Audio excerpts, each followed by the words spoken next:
Perfecto, ya está. Y voy a compartir pantalla.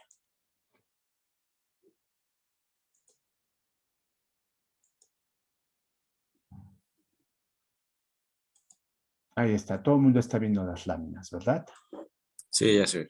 Perfecto, muy bien. Entonces, pues comienzo con este tema nuevo. Es parte de cálculo de predicados, pero es una aplicación muy Ujú. Bien.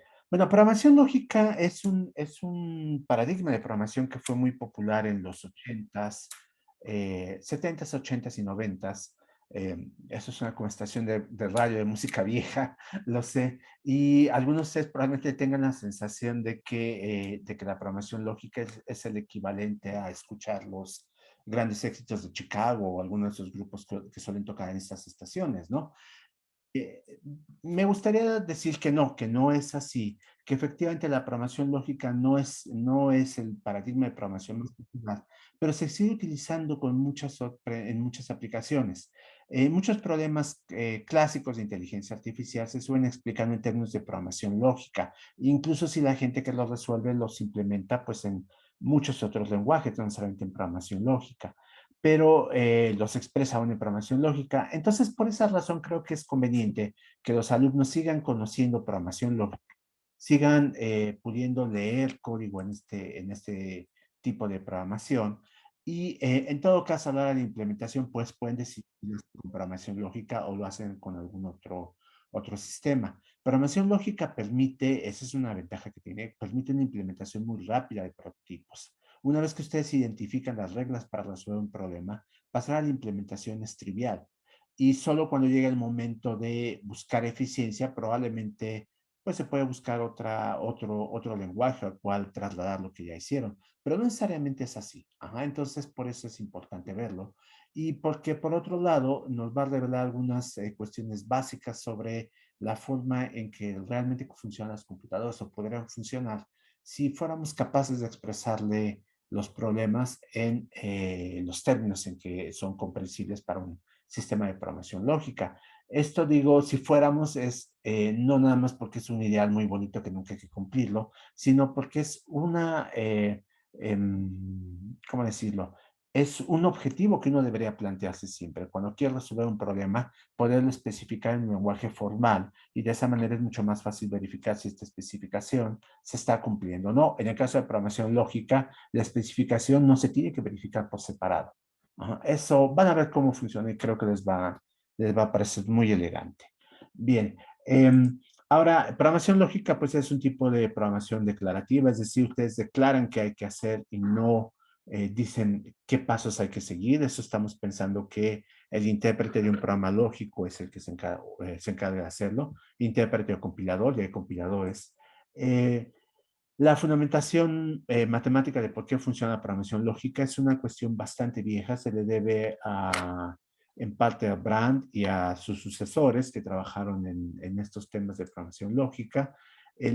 La parte computacional es de los 50, digamos, la implementación de todo esto, pero las ideas son más viejas. Brand murió en los 30, me parece, entonces ya tiene un muy rato de que pasó esto, es pues casi un siglo. Ujú. Vamos a ver que hay algunos problemas prácticos para implementar la programación lógica. El principal es la negación, pero hay formas de resolver estos problemas. Ujú. Y Prolog es el lenguaje de programación lógica más conocido.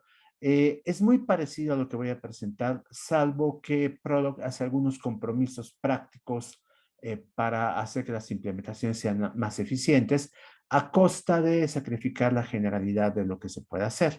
Creo que son compromisos aceptables, pero cuando ustedes empiezan a programar ya en Prolog, pues deben estar conscientes de que hay una distancia entre la teoría y lo que es posible en el lenguaje real.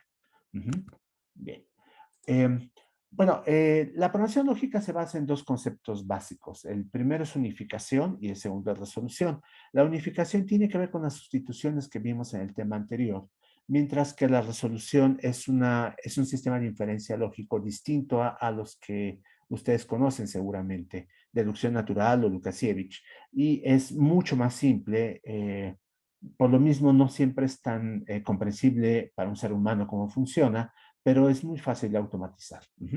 Entonces empiezo con la unificación. La unificación lo que hace es lo siguiente, vean. Vamos a tomar dos expresiones. ¿Y qué quiere decir con expresiones? Van a ser dos fórmulas atómicas o dos términos funcionales. Cualquiera de estas cosas la vamos a llamar una expresión. Entonces tomo dos. En este caso estoy pensando que tienen que ser del mismo tipo, es decir, o dos fórmulas atómicas o dos términos funcionales. Y un unificador de estas expresiones es una sustitución, como lo escribimos antes, tal que si ustedes reemplazan en E, hacen las sustituciones marcadas por sigma en E, y hacen las mismas sustituciones en F, la otra expresión, el resultado es la misma expresión. Esa es la idea de una unificación. A ver, aquí tengo un ejemplo. Vean estos dos términos, los voy a unificar.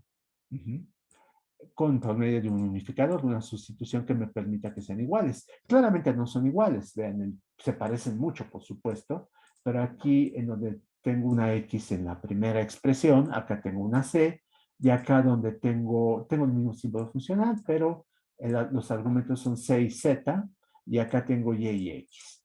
Entonces, si yo tomo esta sustitución, a X lo cambio por C, a Y lo cambio también por C y a Z por C, y realizo estas sustituciones de manera simultánea. Eso es importante, se tienen que hacer simultáneamente. Entonces lo que obtengo es la misma expresión. Vean, aquí estoy cambiando a X por C, a Y por C, que no aparece, y a Z por C, y obtengo esto. Que es lo mismo que haber cambiado en esta otra expresión, pues las mismas variables, X, Y, Z por C, me da esto. Entonces, ya son la misma fórmula y lo que decimos es que las unifiqué utilizando esta sustitución. Bien, ahora, esto se aplica también para fórmulas atómicas. Vean, por ejemplo, estas dos fórmulas atómicas. No son iguales, claramente. Aquí la diferencia es visualmente mayor que en el caso pasado, pero es posible unificarlas por medio de esta sustitución. Vean, que voy a cambiar Z por F21 de XC y a Y por C. Y entonces, si lo aplico en esta fórmula, aquí no aparece Z, pero aparece Y, entonces obtengo esto. Y en la segunda fórmula sí aparece Z y aparece Y, y lo que obtengo es también esto. Entonces, esta sustitución unifica las dos fórmulas en cuestión. Eso es un unificador. Ahora, en general, hay muchos unificadores que nos pueden funcionar. Hay más más de una forma de hacerlo. Y en ocasiones, además, no es posible hacerlo. Por ejemplo, observen estas dos expresiones, F21 de XC y F21 de C1X. Estas no se pueden unificar. Es decir, no hay una sustitución de variables que me permita hacer que estas dos fórmulas coincidan. Y vean cómo esto suena intuitivo. ¿Por qué razón? Porque la única variable que aparece es X. Si yo cambio a X por algo, digamos por C1, pues entonces aquí voy a tener C1C. Pero tengo que hacer la misma sustitución del otro lado. ¿Se dan cuenta? Es la misma sustitución en ambas expresiones. Y a la hora de cambiar a X por C1 en esta segunda expresión, lo que voy a tener es F21 de C1C1. Y acá voy a tener F21 de C1C. Entonces no me queda lo mismo. Y no importa qué valores cojan para la X, esto siempre va a pasar. Entonces, estas dos expresiones no son unificables. Y pues en muchos casos, como les decía, podemos tener más de uno. Estas dos fórmulas, por ejemplo, tienen al menos estos tres unificadores. Vean, el primero me dice cambia X por y efectivamente funciona. Si yo cambio X por Y, obtengo esta expresión. Y si lo hago en la segunda, pues también obtengo esta misma expresión. Si cambio a Y por X, pues también las unifico. Vean, obtengo la misma fórmula. Y si cambio a las dos por C, obtengo la misma fórmula. Es decir, la misma fórmula de ambos lados, haciendo la misma sustitución en ambas expresiones que estoy unificando. Como pueden darse cuenta, aquí en la columna del medio, el resultado no es el mismo, por supuesto. En un lado, la unificación me produjo, la primera unificación, el primer unificador, perdón, me produce P21 de Y, el segundo me produce P21 de XX y el tercero me da P21 de CC. Es decir, estas difieren, pero ya están unificadas. Entonces, la cuestión es que puedo tener más de un unificador. Bien. Voy a ver más adelante que hay un unificador, o hay más bien una clase de unificadores que son los ideales, y podemos pensarlo intuitivamente como el unificador de menor esfuerzo. Eso es lo que podríamos verlo así. Y a veces hay más de uno que pues causan el menor esfuerzo y son los que voy a preferir utilizar. Aquí intuitivamente se dan cuenta que estoy cambiando una sola variable en este caso, una sola variable en este otro caso, y aquí estoy cambiando las dos variables. Entonces, este unificador parece pues más complejo que estos dos, ¿no? Entonces, voy a preferir cosas como esta, pero lo voy a definir formalmente en los próximos minutos. Por lo pronto, para hacer esta definición formal, necesito hablar de composición de sustituciones. ¿Se acuerdan que en la tarea que les dejé ya de cálculo de predicados, por cierto, no han revisado ya la tarea 2? Ahí hay ejercicios de sustituciones. Yo les pediría que esos los fueran haciendo ya. Supongo que ya los están haciendo en las ayudantías con Ricardo, pero si no lo han hecho, por favor, revísenlos porque son importantes para entender este tema. ¿Se acuerdan que ahí lo que hacemos es, solicitar sustituciones de este estilo? Ajá. No les pongo nombre necesariamente, las escribo directamente. Les digo, cámbiate a la variable x1 por el término 1, a la variable x2 por el término 2, etcétera, etcétera, etcétera.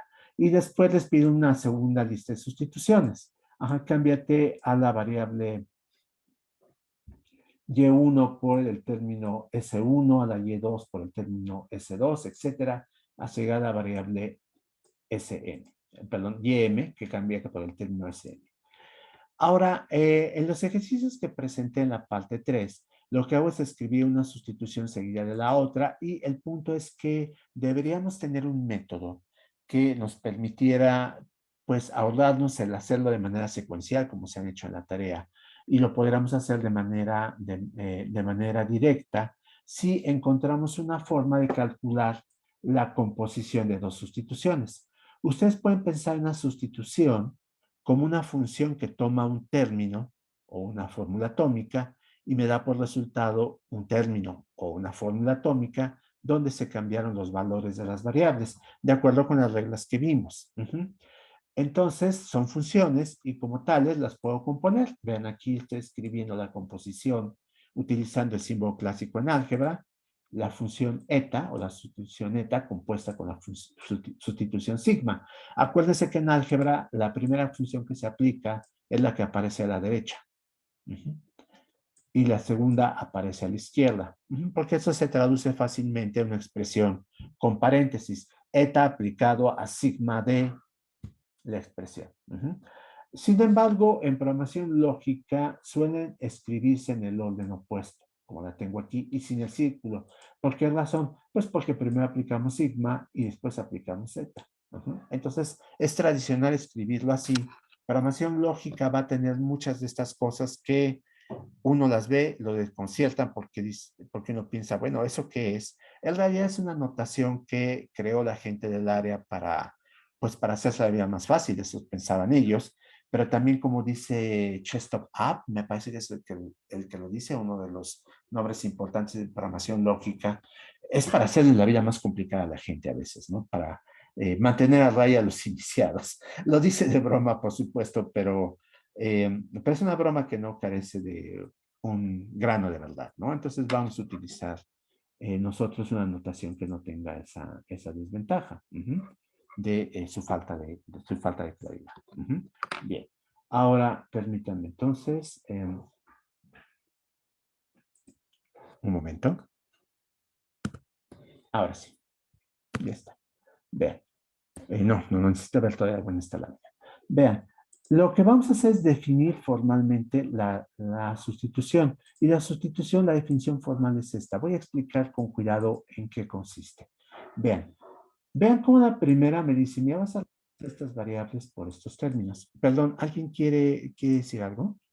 Que me pareció que había algo en la... ¿No?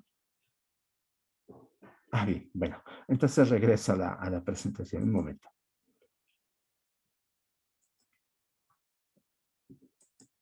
Listo, ahora sí. Bien. Les decía que en la primera sustitución en sigma estamos reemplazando esta lista de variables por estos términos. Y en la segunda sustitución estamos reemplazando esta lista de variables por estos términos. Y uno diría, bueno, ¿por qué no simplemente lo que haces es aplicar una sustitución primero y otra después? Y desde ya computacionalmente eso toma tiempo y requiere dos pasos. Si queremos hacerlo en un solo paso, uno podría pensar en lo siguiente. Mira, toma a X1 y lo vas a cambiar no por T1, sino por el término T1 al que le aplicas la segunda sustitución. Y así te ahorras tener que volver a hacer cálculo. Al término T2, pues le aplica la sustitución, la misma sustitución, etcétera, etcétera, etcétera. Y listo, ahí está. Y uno diría, bueno, sí, suena bien, pero el problema está en que primero, no hay garantía de que estas variables sean ajenas, estos conjuntos de variables sean ajenos.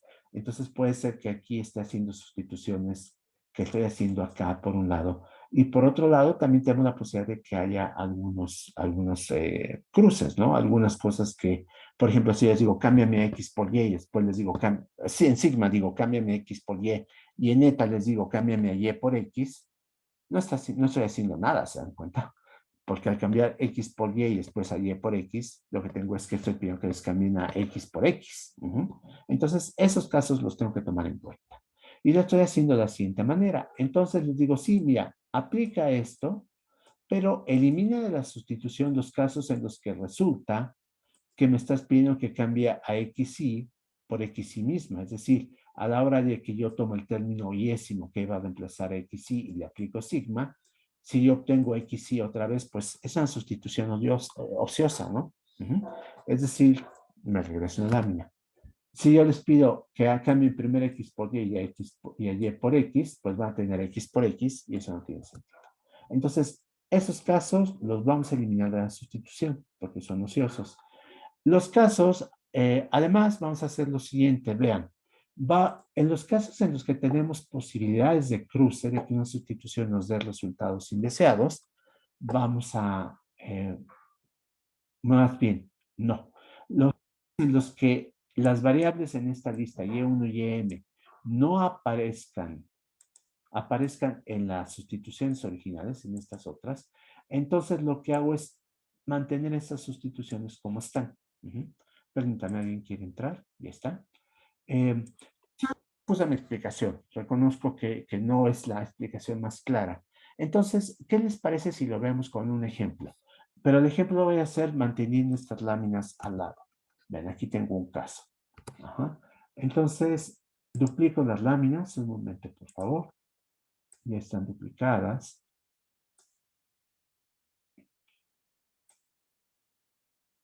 En un momento presento toda la pantalla para que puedan ver la otra copia, porque ahora todavía no se ve, me parece que está fuera de su campo visual todavía. Ahí está. Ahora sí, detengo esto. Un momento. Aquí está toda la pantalla. Perfecto. Ahora sí, están viendo de un lado la regla de la definición formal de sustitución, de composición de sustituciones, y del otro lado vamos a ver un ejemplo. Aquí está el ejemplo. Vean, mi primera sustitución me dice, mira, a X lo vas a cambiar por Z, a Y lo vas a cambiar por F11 de X, y a W lo vas a cambiar por V. Y la segunda sustitución me dice, mira, a Z la cambias por Y, a X la cambias por C, y a W la cambias por W, a V, perdón, la cambias por W. Entonces, vamos a ver, vamos a aplicar lo que dice aquí. Lo que dice aquí es lo siguiente, vean. Para componer entonces sigma y eta, lo que hacemos es que estas variables quedarían igual. Yo compongo entonces a z le aplico la sustitución eta. A F11 de X le aplico la sustitución eta. Y a V le aplico la sustitución eta. Es lo que me dice aquí esta parte, ¿ven? Bien. Ahora, la sustitución eta me dice lo siguiente. A z la cambias por y. Entonces aquí debería resultar con y, ¿se dan cuenta? A x lo cambias por c y entonces aquí en esta parte resulta F11 de c. ¿Se dan cuenta? de acuerdo con lo que dice eta. Y finalmente, eta me dice a v la cambias por w, y entonces aquí obtengo w. Pero se dan cuenta que al hacer esta sustitución ocurre lo siguiente. W estoy pidiendo que la cambiemos por W. Entonces, esta es una sustitución pues redundante, no tiene sentido, ¿no? Por lo tanto, la voy a eliminar. Eso es lo que estoy diciendo aquí. Bien. Ahora, por otro lado, dense cuenta cómo además estoy pidiendo cómo, aquí en esta segunda sustitución, vea qué variables no aparecen en la primera. Vean, en la segunda sustitución que es z, aparece z, aparece x, aparece v. X aparece en ambas, entonces esta la voy a olvidar. Pero v no aparece aquí, entonces me quedo con z y con v. Aquí están, z y v. Y a estas les voy a aplicar los reemplazos que están indicados aquí. Z va, en lugar de z va y. Y en lugar de w, de v va w. Entonces, estas las conservo y los agrego a lo que ya tengo acá. Entonces, aquí quito a w por w y agrego a z. Entonces, finalmente me quedaría con x, va a ser reemplazada por y va a ser reemplazada por F11 de C. Aquí están. ¿Se dan cuenta? Z va a ser reemplazada por Y, eso viene de aquí. Y finalmente V va a ser reemplazada por W. Este es el resultado final. Bien, me detengo y pregunto si hay preguntas. En la primera parte, ¿por qué se le pone el subíndice a la primera sustitución? O sea, queda igual, pero le pone el subíndice. Ah, ¿Eso esta de qué aquí, significa? esta eta. Ajá, sí, Ajá, sí, sí. no, esto lo que está indicando es que a Z le voy a aplicar eta. Esta sustitución.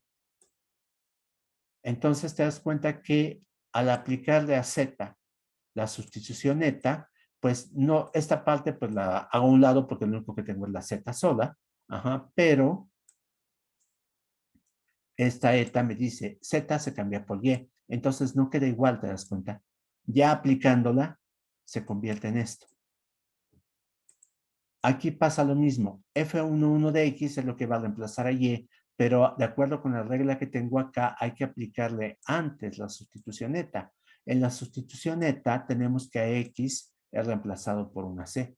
Y eso es lo que hago. Entonces, aquí F11 de X, le aplico la sustitución marcada por esto, que es X ahora se convierte en C. Y eso es lo que va a reemplazar ahora Y. Y finalmente, aquí a V, que iba a reemplazar W, le tengo que aplicar también la sustitución neta. Y la sustitución neta me dice, bien, V es reemplazado por W. Y ahí está. Entonces, eso es lo que tengo acá. Entonces, es por eso que aparece ese subíndice. Ese subíndice es una sustitución y se la aplicamos a cada uno de esos términos. No sé si eso contesta a tu pregunta. Ah, ok, sí. Y una más, ¿por qué se le quita la X que cambia a C? La X se cambia a ¿cuál, perdón? A A Z. C, a C, en la primera parte hasta el final. Ajá. Aquí. No, no le estoy cambiando. Fíjate cómo la X. No, no, no, arriba en la primera, o sea, creo que es en la de eta, Ajá, en eta. hace las sustituciones de eta, pero le pone menos X que pasa a C. Ajá, esa parte. ¿Por qué razón? Porque mira, aquí estoy eliminando. A ver, déjame ver por qué le estoy quitando. Esta de aquí quieres decir.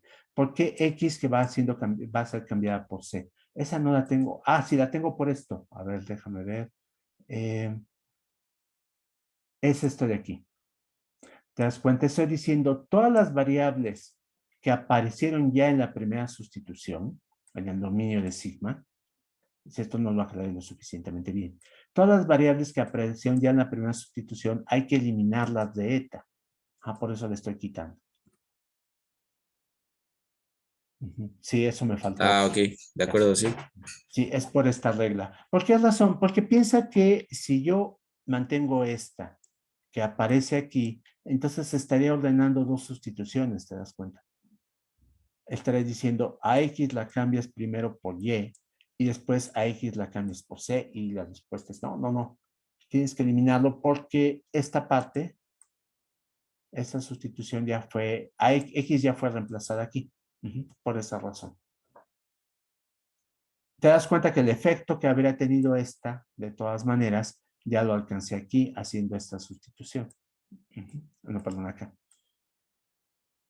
Ok, ok. Sí, sí. Por esas razones que se elimina, es lo que dice aquí. Si tu variable ya apareció, la variable, esta variable hace una sustitución, ya apareció en la primera sustitución, es decir, es parte del dominio de sigma, entonces esa la eliminas. Ahora sí, y gracias por preguntar, porque esa fue una cosa que no expliqué en su momento. Entonces ahora ya está explicada. No sé si ahora sí quedó todo claro. Sí, creo que ya queda claro. Perfecto, bien. ¿Alguien más tiene alguna pregunta?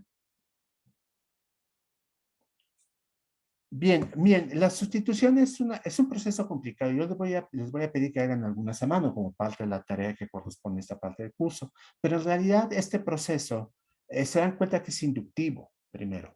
O sea, aquí hay una definición que se puede traducir fácilmente a Haskell o a Prolog. Y se puede realizar entonces utilizando un programa de computadora que lo haga. Y eso es lo que ocurre. Ustedes cuando utilizan programación lógica no tienen que hacer la unificación a mano, porque además es un proceso que puede ser muy tardado. Eso lo hace el intérprete. Aquí lo estoy poniendo para que se entienda el principio. Ustedes pueden resolver la tarea, pero la idea es que después de un rato, después de resolver esos ejercicios, pueden relajarse y decir, qué bueno que la computadora lo va a hacer, ¿no? Porque es muy fácil equivocarse. Entonces, lo va a hacer la computadora, pero quisiera que se entendiera entonces cómo funciona para el momento en que ustedes tengan que hacer los ejercicios. Si alguien tiene duda para la próxima clase, con toda confianza me puede volver a preguntar. Bien, ahora ya está el ejemplo. ¿Qué más? Bien, viene la otra parte, la de definiciones. Déjenme regresar a un solo juego de láminas, un momento.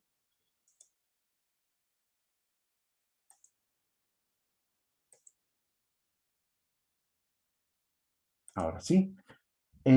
Les decía que como hay muchas formas de unificar una expresión, o un par de expresiones, perdón, necesitamos pensar en uno que sea el más conveniente. Entonces, este unificador le vamos a llamar el unificador o los unificadores de máxima generalidad, porque a veces no son únicos, puede haber más de uno, y lo vamos a definir de esta manera. Vean, tomo dos expresiones, dos pares de términos o dos pares de proporciones atómicas, y tomo el conjunto de sus unificadores. Este es un conjunto, pues, infinito. ¿Por qué razón? Porque siempre le puedo agregar a un unificador que ustedes tengan que ya funcione alguna unificación trivial, alguna sustitución trivial. Tomo una variable que no está ahí, la reemplazo por lo que sea, o cambio X por X, en fin, cosas así. Entonces, tengo un conjunto infinito, pero no quiero un conjunto infinito. Quiero uno que sea el que me requiere el menor esfuerzo, y es el de máxima generalidad. Y esta idea del menor esfuerzo la vamos a expresar de la siguiente manera. Un unificador es una sustitución de máxima generalidad, vamos a llamarle M, tal que para cualquier otra sustitución posible que se les ocurra a ustedes, componer ambas sustituciones les da la segunda. Es decir, M no hace más de lo que hace cualquier otra sustitución que se les ocurra. Esa es la idea. Entonces, pues de alguna manera está contenida en todas, ¿se dan cuenta? Ese es el punto. Entonces, este es el tipo de unificadores que queremos y ustedes me dirán, bueno, ¿y cómo hago para que aparezcan ahí? ¿Cuál es el? Harry Potter seguramente nos aparecería con un hechizo de los que se enseñan en Hogwarts, pero ustedes no son Harry Potter, entonces tienen que pensar en un algoritmo para hacerlo, no es simplemente, ahí está la definición y preséntame algo que cumpla esa definición. Voy a darles un algoritmo para calcularlos. Bien. Por ejemplo, vamos a pensar en un caso concreto. Todavía no les doy el algoritmo, voy a presentar cómo se vería un unificador de máxima generalidad. Vean, tengo estas dos expresiones. Estas ya las había puesto antes, P21 de XY y P21 de YX. y quiero unificarlos y les había presentado varios candidatos, ¿no? Uno es el candidato X es reemplazado por Y, el otro era el candidato Y es reemplazado por X, y se había presentado otro candidato más que es AX y Y cambiados por C. Vean cómo aquí estos dos, X es reemplazado por Y y Y es reemplazado por X, son unificadores de máxima generalidad, porque cuando yo compongo estas dos sustituciones, la primera no tiene ningún efecto. Vean, cambiar a X por Y y después aquí cambiar a X y a Y por C, pues lo que me produce es, de acuerdo con el algoritmo que vimos antes, es cambiar a X por Y por C y a Y por C. Pueden ustedes tratarlo, pero recuerden que la definición era aquí a X le aplican la sustitución que está, bueno, más bien a Y, que es el término que va a reemplazar a X, le aplican la segunda sustitución, que es pues Y reemplazado por C, y entonces terminaría con X cambiado por C, pues que ya está aquí. Y lo mismo pasa con el otro unificador que les había dicho, X, Y reemplazada por X. Si hacemos lo mismo, ¿sí? Primero aplicamos esta sustitución y después aplicamos esta, en realidad es como si solo hubiera aplicado la segunda. ¿Por qué? Porque vean, Y es cambiada por X y X después cambiada por C, pues desde el principio les digo cambia Y por C. Y finalmente, entre ellos mismos, vean cómo pues nos afectan, ¿no? Aplicar primero a X por Y y después a Y por X es como haber hecho Y por X desde el principio. Y aplicar, cambiar a Y por X y después X por Y es como haber aplicado en el momento a X por Y, al sustituir X por Y. Entonces, estos dos, X que reemplaza a y Y que reemplaza a X, son unificadores de máxima generalidad para este par de expresiones. Vean cómo la idea de un unificador de máxima generalidad es específico a un par de expresiones. Lo que para unas expresiones es de máxima generalidad, en otras pues no lo es, ¿no? Ajá. Entonces, por eso hay que calcularlos caso por caso. Bien. Bueno, aquí ya los estoy presentando, me los saqué de la manga, invoqué el hechizo de Harry Potter adecuado, lo que ustedes quieran. El punto es que aparecieron. En las siguientes láminas voy a enseñar cómo calcularlos y para eso necesito el concepto de diferencias. Vean, llevo 40 minutos de clase, bueno, si les cuento, de hecho, los 6 minutos de oportunidad que les di al principio para conectarse, llevo 34 minutos apenas, pero ya cubrí bastante material. ¿Quieren que continúe o preferirían que haga una pausa en este momento? Yo opino que una pausa. A ver, tengo aquí una petición de pausa. ¿Los demás estarían de acuerdo? Sí, está bien una pausa. Sí. ¿No?